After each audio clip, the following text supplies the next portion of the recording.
Oke teman-teman, kita langsung saja ke soal yang pertama. Perawat mengkaji luka perineal pada klien yang baru kembali dari ruang operasi pasca reseksi perineal abdominal dan terlihat ada pengeluaran serosanguinus dari lukanya. Manakah intervensi keperawatan yang paling tepat? A. Clamp drain Penrose klien. B. Ganti balutan sesuai yang diresepkan. C. Hubungi dokter. D. Lepas dan ganti balutan perineal. Atau E. Segera memonitor tanda-tanda shock pada klien. Ya, jawaban yang tepat adalah yang B. Ganti balutan sesuai yang diresepkan. Kita lihat pembahasannya. Rasionalnya, segera setelah pembedahan, cairan serosanguinus yang berlebihan keluar dari luka perineal sudah selesai dengan yang diharapkan. Oleh karena itu, perawat harus mengganti pembalut sesuai dengan yang diresepkan. Drain Penrose tidak boleh diklaim karena tindakan ini dapat mengakibatkan akumulasi drain di jaringan. Perawat tidak perlu menghubungi dokter saat ini. Drain Penrose dan pembalut diganti secara rutin selama 57 hari sesuai yang diresepkan. Perawat tidak boleh melepas balutan perineal. Jadi jawaban yang tepat untuk nomor 1 adalah yang B. Oke, kita lanjut soal nomor 2. Klien dibawa ke UGD dengan luka bakar dalam, parsial, wajah, leher, tangan, dan dada setelah mencoba memadamkan kebakaran mobil. Manakah tindakan keperawatan yang harus perawat implementasikan? A. Membatasi cairan. B. Mengkaji patensi jalan napas. C. Memasang selimut dingin pada klien. D. Meninggikan kepala 45 derajat. Atau E. Mempersiapkan pemberian obat nyeri per oral sesuai resep. Ya, jawaban yang tepat adalah yang B. Mengkaji patensi jalan napas. Kita lihat pembahasannya. Rasionalnya, tujuan utama perawatan luka bakar adalah untuk mempertahankan patensi jalan napas, memberikan cairan per 4 untuk mencegah shock hipovolemik dan menjaga fungsi organ vital. Untuk itu, tindakan prioritas dalam pengkajian patensi jalan napas dan mempertahankan jalan napas paten. Perawat perlu mempersiapkan pemberian oksigen. Oksigen dibutuhkan untuk perfusi jaringan dan organ vital. Infus kemudian dipasang dan resusitasi cairan dimulai. Ekstremitas dinaikkan untuk mencegah shock. Klien dijaga tetap hangat dan diberi NPO atau status NPO karena fungsi GI yang menurun akibat luka bakar. Jadi jawaban yang tepat untuk nomor 2 adalah yang B. Oke, kita lanjut soal nomor 3. Perawat sedang mengoleskan kortikosteroid topikal pada klien dengan eksim. Ketika mengoleskan pada bagian tubuh, manakah yang harus perawat monitoring resiko peningkatan absorpsi sistemik obat tersebut? A. Punggung. B. Ketiak. C. Telapak kaki. D. Telapak tangan. Atau E. Lengan bawah. Ya, jawaban yang tepat adalah yang B. Ketiak. Kita lihat pembahasannya. Rasionalnya, kortikosteroid topikal dapat terserap pada peredaran darah sistemik. Penyerapan tertinggi pada area di mana kulit bersifat permeabel, yaitu kulit kepala, ketiak, wajah, kelopak mata, leher perineum, dan genitalia. dan area dengan tingkat absorpsi rendah biasanya memiliki permeabilitas yang buruk, seperti punggung, telapak tangan, dan telapak kaki. Jadi jawaban yang tepat untuk nomor 3 adalah yang B. Oke, kita lanjut soal nomor 4. Klien dengan TBC sedang memulai terapi antituberkulosis dengan isoniazid. Sebelum memberikan klien dosis yang pertama, manakah analisa dasar yang harus sudah dilakukan oleh perawat? A. Tingkat elektrolit. B. Waktu koagulasi. C. Tingkat enzim hati. D. Tingkat serum kreatinin. Atau E. Nilai hemoglobin. Ya, jawaban yang tepat adalah yang C. Tingkat enzim hati. Kita lihat pembahasannya.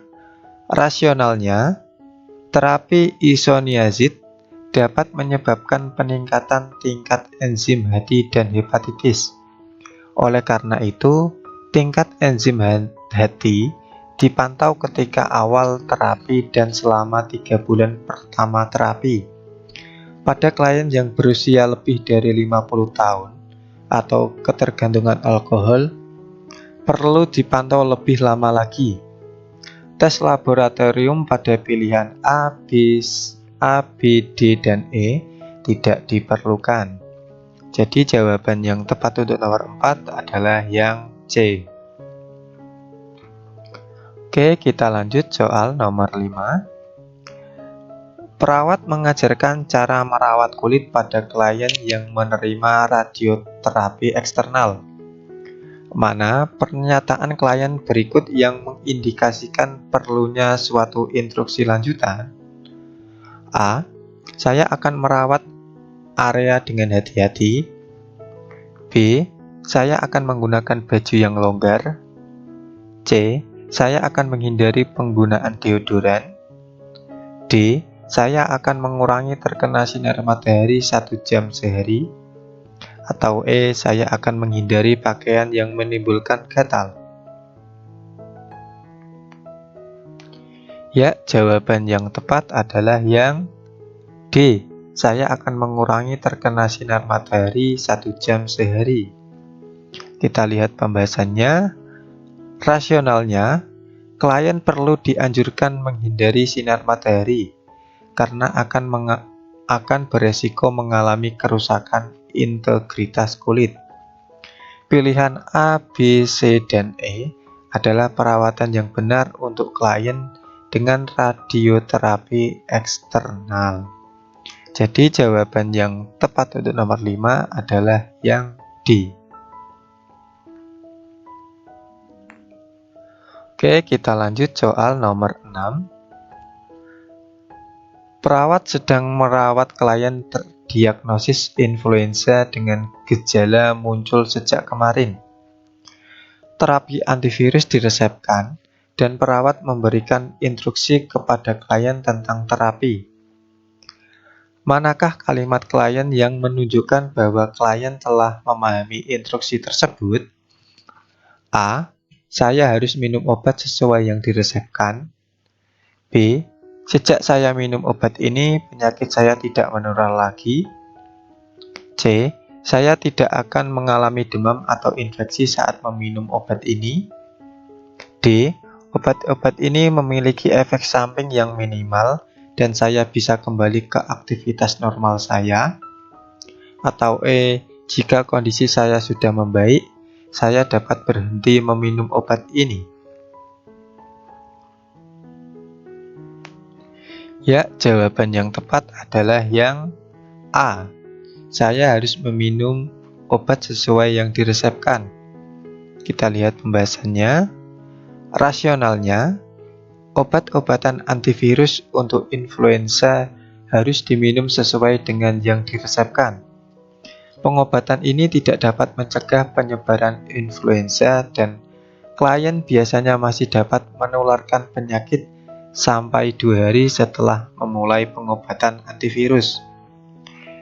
Infeksi bakteri sekunder mungkin muncul sesuai pengobatan antiviral. Efek samping bisa muncul selama pengobatan ini dan mungkin menimbulkan beberapa perubahan pada aktivitas, terutama saat menyetir atau mengoperasikan mesin jika gejala pusing muncul. Jadi jawaban yang tepat untuk nomor 6 adalah yang A. Oke, kita lanjut soal nomor 7. Perawat memberikan perawatan pada klien yang MRS dengan diagnosis kecemasan akut. Klien mengatakan pada perawat, "Saya punya rahasia yang ingin saya sampaikan pada Anda. Anda tidak dapat mengatakan pada siapapun tentang itu, kan?" Apa respon perawat yang paling tepat? A. Tidak, saya tidak akan memberitahu siapapun. B. Saya tidak bisa berjanji bahwa itu akan tetap menjadi rahasia. C. Hal ini tergantung rahasia apa yang disampaikan. D. Jika Anda memberitahu saya sesuatu, saya mungkin harus mendokumentasikan. Atau E. Tidak perlu khawatir, saya bisa dipercaya. Ya, jawaban yang tepat adalah yang B. Saya tidak bisa berjanji bahwa itu akan tetap menjadi rahasia. Kita lihat pembahasannya. Rasionalnya, perawat tidak boleh memberikan janji untuk menyimpan rasa atau rahasia. Perawat harus jujur mengatakan pada klien bahwa perawat tidak bisa berjanji untuk menyimpan rahasia. Pilihan lainnya adalah pilihan tidak tepat, karena jawaban tersebut mendukung tindakan menyimpan rahasia oleh perawat.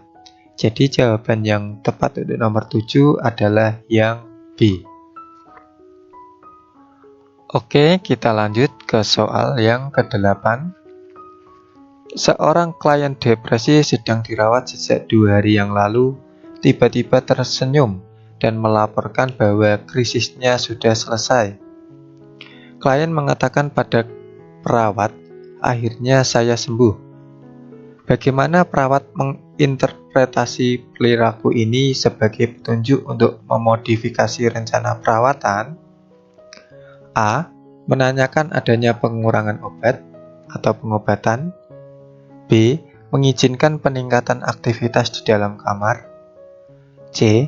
Meningkatkan pencegahan akan perilaku bunuh diri. D. Mengizinkan klien keluar ruang rawat sesuai kebutuhan. Atau E. Klien siap pemulangan. Ya, jawaban yang tepat adalah yang C. Meningkatkan pencegahan akan perilaku bunuh diri. Kita lihat pembahasannya. Rasionalnya, klien yang mengalami depresi sedang dan baru saja 2 hari dirawat di RS tidak wajar mencapai kesembuhan yang dramatis. Ketika depresi meningkat, ada kecenderungan bagi klien untuk melukai diri sendiri. Kewaspadaan akan perilaku bunuh diri sangat penting untuk menjaga keselamatan klien. Pilihan jawaban yang salah adalah interpretasi yang salah. Jadi jawaban yang tepat untuk nomor 8 adalah yang C. Oke, next kita lanjut soal nomor 9.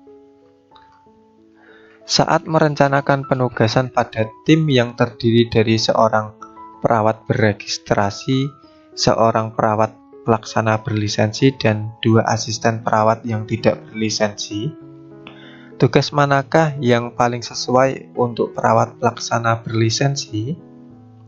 A. Klien yang membutuhkan pemeriksaan temperatur secara berkala. B. Klien yang membutuhkan bantuan untuk perubahan posisi setiap 4 jam. C. Klien yang terpasang ventilator mekanik dan membutuhkan pengkajian berkala dan suction. D. Klien dengan cedera tulang belakang dan membutuhkan pemasangan kateter tiap 6 jam sesuai rencana, atau E. Klien yang memerlukan monitor keseimbangan cairan. Ya, jawaban yang tepat adalah yang D. Klien dengan cedera tulang dan membutuhkan pemasangan kateter tiap 6 jam sesuai rencana. Kita lihat pembahasannya. Rasionalnya, ketika memberikan delegasi tugas keperawatan, perawat perlu mempertimbangkan tingkat keterampilan dan pendidikan dari staf keperawatan.